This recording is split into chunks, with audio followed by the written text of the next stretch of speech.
Hey everyone, good morning, welcome back to my channel Chumki official. তো সকাল সকাল দেখতেই পাচ্ছ আমি আজকে রান্নাঘর থেকে স্টার্ট করলাম ভিডিওটা।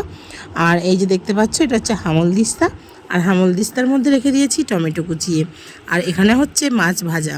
তো তোমরা তো এর আগের দিনও দেখেছো হয়তো মাছের ঝোল। তো মানে মাছ রেখে নিয়েছিলাম, তো রাখা ছিল ফ্রিজের মধ্যে। তো আজকে রান্না করে নিচ্ছি, তো দেখতেই পাচ্ছ। তো সমস্তটাই আমার আজকে মানে রেডি করে নিয়ে বসেছি। তো এই যে এখানে হচ্ছে আলু ভাজা, মানে আলু ভাজবো তাই আলু কেটে রেখেছি। আর করব মাছের গ্রেভি। তো তোমরা দেখতে থাকো আর সঙ্গে থাকো। তো এই যে দেখতে পাচ্ছ আমি এখন আলু ভাজাটা চাপিয়ে দিয়েছি। আর তোমাদের কি দেখাচ্ছিলাম বুঝতে পারছো? তো বুঝতে না পারলে আমি বলে দিচ্ছি। তো আমি দিয়েছিলাম আলু ভাজাতে পেঁয়াজ। তো আমার পেঁয়াজ দিলে আলু ভাজাটা খুব খেতে ভালো লাগে, তো তার জন্য দিয়ে দিয়েছিলাম পেঁয়াজ। তো তারপরে আবার দেখো চলে এসেছে ডেলিভারি বয়। তো আমি ভাবলাম যে আমি তো কিছু দিইনি। তো তারপরে এই যে পূর্ণিমার মা গেছিলো, তো ওদের ছিল টিস্যু। তো তারপরে এই যে দেখতে পাচ্ছ আলুটা প্রায় হয়ে এসেছে। তো আমি এবার নিব আলুটা। আর এইভাবে রান্নাটা শিখেছি কোথায় সেটাও তোমাদের বলবো আজকে। এই আলু ভাজা রান্নাটা আমি অনেক ছোটোতেই শিখে গেছিলাম। কারণ হচ্ছে আমি তো মানে সবাই তো মচমচে করে ভাজা খায়, কিন্তু আমার মাসিমণি এইভাবে ভাজতো। তো সত্যি কথাই এই পেঁয়াজ দিয়ে এইভাবে ভাজাটা খেতে প্রচণ্ডই ভালো লাগে। তো তোমরাও কেউ ট্রাই করে দেখতে পারো। তো তারপরে যে দেখতেই পাচ্ছ ছেলেকে দিয়ে দিয়েছি খেতে। তো তারপরে যে আমাদের পূর্ণিমা রানীও চলে এসেছে। ও করতে করতে ওদের ঘর থেকে আমাদের ঘরে চলে দেখতে পাচ্ছ আমার ছেলের ভাতটা খাওয়া হয়ে গেছে প্রায়। তো মাছটা আছে, আর এই যে পুনি খাবে বলে হাঁ করছে। তো খাবো বলে যতটা বায়না করছে, কিন্তু দেখো মুখে দিলে ও ফেলে দেবে। কারণ ওর তো জ্বরের মুখ, ওর একদমই ভালো লাগছে না। কিন্তু ওর মুখে মনে মনে বলছে খাই, কিন্তু মুখে আর খেতে ইচ্ছে করছে না। তো তারপর কান্নাকাটি করতে শুরু করে দিয়েছিল। কারণ মাছ জিনিসটা কি বলতো, মানে জ্বরের সময় কোনো মানে ভালো লাগে না। আর অন্য সময়তে ও খায়, ও যখন একটুখানি দেওয়া হয় ও মুখটা নেড়ে নেড়ে খায়। তো চোখ মুখগুলো দেখো আমি অতটা হয়তো তুলতে পারছি না, তো কান্নাও করছে আর চোখ মুখগুলো পুরো জড়ো করছে। তারপরে আমাকে বলছে। তো আমার ছেলে আবারও ভরে দিল মাছ।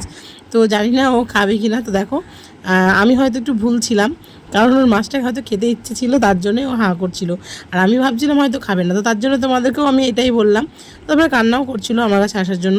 আর এই যে দেখতে পাচ্ছ মিষ্টি, তো 4টি মিষ্টি। আমাদের এখানে নিয়ম আছে যে বাচ্চা হয়ে যখন বাড়ি যায়, মানে মায়ের বাড়ি থেকে শ্বশুর বাড়ি যায়, তো তখন ওই বাচ্চাটার জন্য মানে ওই আনন্দের জন্য সবাইকে মিষ্টি দেওয়া হয়। তো তোমাদের এদিকে ওরকম হয় না কি জানি না, আমাদের এদিকে হয়। তো তার জন্য মিষ্টি দিয়ে গেছিলো। তো একটু দূরেই, তো আমাদের এই পাড়া থেকে ও পাড়া। তো ওনারা আমাদের মিষ্টি দিয়ে গেছিলো 4টে। তো আমি একটা খেয়েছিলাম আর 3টে ছিল। তো তারপরে এই যে দেখতে পাচ্ছ আবার বিকেলবেলায়। তো বিকেলবেলায় তোমাদের কাছে আসার একটাই কারণ, কাজ করছে তো ছেলে ঘুমোচ্ছে, আর তোমাদের দাদাভাই দেখছে টিভি। আর এই যে পূর্ণিমার কাজটা দেখেছো, তো এত খেলনা দিয়েছি, তার মধ্যে থেকে ও কিন্তু দাদার প্যান্টটাকে কাচুকাচু করছিল। তো ওকে ওটাই বলছিলাম। আর হ্যাঁ, ওর মুখে কী দিচ্ছিলাম, ওর মুখে একটু চকলেট খাচ্ছিলাম। তো ও প্যাকেটটা অনেকক্ষণ থেকে খাচ্ছিল, তার জন্য ওর মুখে একটু দিয়ে দিলাম। আর ওকে যেটা বলবো দেখো না, ওকে বলবো যে কাচি, ও কিন্তু প্যান্টটা কাচছে। তো প্যান্টটা অনেকক্ষণ আগেই কাচছিল। তো হ্যাঁ, কাচার থেকে বড় কথা, ও না ওই মুখ দিয়ে যখন চকলেটটা খাচ্ছিল, তো তখন একটু মানে লাল পড়ছিল। তো সেটা মুছে দেওয়াতে ও কিন্তু জেনে গেছে যে ওটা দিয়ে মুছতে হয়।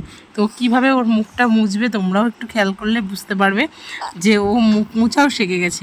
তো এটা দেখে তোমার দাদাভাইয়েরও মজা লাগছে। তো তোমার দাদাভাইও বললো যে মুখ মুছি। তো দেখো ও কিন্তু আরও মুখ মুছছে। তো যতই বলছো ততই করছে। তো তারপরে এই যে দেখতে পাচ্ছ ওর জন্য কত কি খেলনা দেওয়া হয়। তো জানি না কোনটা নেবে। দেখো আমার এই সাদা বোতলটা আমি জল খাচ্ছিলাম, তো এটা নিচ্ছি বলে ওকে দেখিয়ে দিলাম যে কালো এই নীল বোতলটা তোমার। তো এরকমভাবেই টুকটাক করে আমাদের খেলা চলছে। তবে হ্যাঁ, পূর্ণিমাকে দেখে মনে হয় পূর্ণিমা হয়তো অনেক স্বাধীন, তাই না? তো হ্যাঁ, আমারও হয়তো মনে হয় অনেক সময় যে এই যে ছোটোবেলা, এই সময়টাই অনেক ভালো। কিন্তু না, এই সময়টা তো ওদেরও কিছু অসুবিধা আছে। তো যখনই যেরকমই একটা বয়স হোক না কেন, সেই বয়সে সবারই জ্বালা আছে, তাই না? তো সব বয়সেই সবারই জ্বালা কেন আছে বললাম, কারণ এই যে দেখতে পাচ্ছ পূর্ণিমা যেমন শুধু খাওয়া দাওয়া আর এই খেলাধুলোর মধ্যে দিয়েই থাকে, কিন্তু ওর যখন শরীর খারাপ হয় তখন কিন্তু ও বলতে পারে না যে কোথায় কি হচ্ছে সমস্যা। তো এই সমস্যাগুলো বাচ্চারা বলতে পারে না, ওর জন্য অনেক কষ্ট করতে হয় ওদেরকে, তাই না? যেমন আমরা বলতে পারি কষ্ট হচ্ছে, কিন্তু সেই কষ্টটা নিবারণ করতে পারি না। তো এরকম হতেই থাকে, মানে মেয়ে বলো আর ছেলেই বলো, একটা মানুষ সবারই জীবনের একটা কষ্ট থেকেই যায়। তো আমরা যে যতই ভাবি না কেন। তো তারপরে এই যে ওর হাতে দিয়ে দিয়েছি টর্চ, তো এই টর্চটা জ্বলে না। তো তোমার দাদাভাই এর আগে মানে ওই যে যখন প্রচণ্ডই মানে বর্ষা কারেন্ট থাকছিল না তখন একটা টর্চ কিনে নিয়ে এসেছে, তো সেটা তোমাদের দেখানো হয়নি। আর এই যে দিয়ে দিয়েছি একটা আইলাইনার, তো ওটা নিয়েও খেলছেই না, মানে ওর কোনো কিছু নিয়ে খেলতে ইচ্ছা করছে না, ওকে দেখলেই বুঝতে পারবে। আর ও সব থেকে ভালো যেটা নিয়ে খেলা করে তো এটা হচ্ছে পাউডারের কুটো। তো এই পাউডারের মুখিটাও কেন খেলা করে এটা নিয়ে, কারণ পাউডারের মুখিটাও খুলতে পারে। তো এই যে দাঁতে করে দেখতেই পাচ্ছ এরকম এরকম করে খুলে দেয়। তো যখনই ওকে আমি উল্টিয়ে দিই কিন্তু ও বুঝতে পেরে যায় যে এটা খোলা হবে না, তো ও ঠিকঠাক করে ঘুরিয়ে নিয়ে ওই দিকটাতে করেই দাঁতে করে টান দেয়। তো টান দিলে খুলেও যায়। তো তারপর আমি আবার লাগিয়ে দিয়ে যে দেখতেই পাচ্ছ খুলে ফেলেছে, তো আমাকে আবার লাগিয়ে দিতে হবে, কারণ এটা যদি টেপা হয় তখন আবার পাউডার খুব একটা মানে পাউডার নেই, কিন্তু যে মানে হাওয়াটা হয় না সেই হাওয়াটাই ওই গন্ধটাই মুখের মধ্যে ঢুকে যাবে। তো এই যে দেখতে পাচ্ছ বারবার হাঁ করছে কেন, তো হাঁ করছে কারণ হচ্ছে ছোটো ছোটো ইঁদুরের মতো যে দাঁতগুলো হয়েছে সেই দাঁতের মধ্যে ওর যে মুখিটা আছে তো ওই মুখিটা আটকে যাচ্ছে, তো আটকে যখন যাচ্ছে তখন ও হাঁ হাঁ করে দেখে যাচ্ছে। তো এই হচ্ছে ব্যাপার। তো সবারই মানে কাজে ব্যস্ত, এই জন্যই বললাম, দেখতেই পারছো আমি যে ভিডিও করছি ওর তাতে একটু কিন্তু ভ্রুক্ষেপ নেই। তোমার দাদাভাইও তাই, তোমার দাদাভাইও আপন টিভি দেখছে। আর হ্যাঁ, আমারই হচ্ছে কাজ নেই, কারণ দেখো আমি কি কাজ করব, মানে টিভিতে যদিও একটাই, আর ফোনটা যে দেখবো ফোনটা তো উনি আছে, এখন ফোন দেখা হবে না। তো ওকে একটু ভিডিও করতে লাগলাম, যে তোর সঙ্গে খেলা করছিলাম। এই যে পাউডারটা খাওয়ার পরে দেখতে পেয়েছো মানে পাউডার যে মুখে লেগে গেছে কিন্তু ওটা সেটা মুছে নিল। তো তোমরা কি জানো এইভাবেই মুছতে হয়? কত সুন্দর করে মুখটা মুছছে বলো তো। ওর জেঠুকে বলছিলাম যে দেখো কত সুন্দর করে পূর্ণিমা মুখ মুছতে শিখে গেছে, তো ও একটু ওর জেঠুর দিকে তাকিয়ে দিল। তারপরে এই যে রাগ হয়ে গেছে তো সব ফেলে দিচ্ছে, তো তারপরে যেগুলো নিয়ে ওর খেলতে ইচ্ছে করে খুব, তো সেইগুলো নিয়ে আবার শুরু করে দিল। তো দেখো একটু করে ওর মুখে পাউডার লেগে যাচ্ছে, মুখটা মুছে নিচ্ছে, তারপরে আবার খেলা শুরু করে দিচ্ছে। তো অনেকটাই মানে বিকেল হয়ে গেছে, তো বিকেলের দিকে আমি বেরোবো এখন। তো এই যে দেখতে পাচ্ছ আমি এখন বেরিয়েছিলাম ঘুরতে। তো তোমাদের কি দেখাচ্ছি আমি কতটা পরিষ্কার করে দেখাতে পারছি জানি না, কিন্তু হ্যাঁ আমি এই প্রথম দেখলাম যে বিড়ালের লেজ এত মোটা আর এত বড়। তো দেখতেই পাচ্ছ কত বড় লেজটা, আর মাথার দিকে কালো করে, তো খুব সুন্দর লাগছিলো। তো আমি তো ভিডিও করতে চাইছিলাম না, তো পিসি বললো বৌমা ভিডিও করে দাও, নাহলে একটু ছবি তুলে নাও, কত সুন্দর লাগছে বলো তো। তো এত লেজটা মোটা বন্ধুরা আমি এর আগে কখনোই এরকম বিড়াল দেখিনি। এই যে তোমরা দেখতেই পাবে, তোমাদের সামনে দিয়েই চলে যাবে। তো ওকে দেখে মানে ও আমাকে ভয় করবে কি, আমারই ওকে দেখে ভয় করছিল, কারণ গায়ের ডোরার দাগ মনে হচ্ছিল বাঘের বাচ্চা নয়। তো তো অনেক কিছু এমনি জাস্ট মজা করলাম। তো অনেক কিছু আমরা বলছিলাম, তো সেগুলো হয়তো তোলা হয়নি, কারণ ওখানে বিকেলে জানোই তো অনেকেই বসে থাকে, তো অনেকে অনেক কথা বলে, তো আমার ভিডিওর জন্য কেউ তো আর সেভাবে সেফটিভাবে কথা বলে না।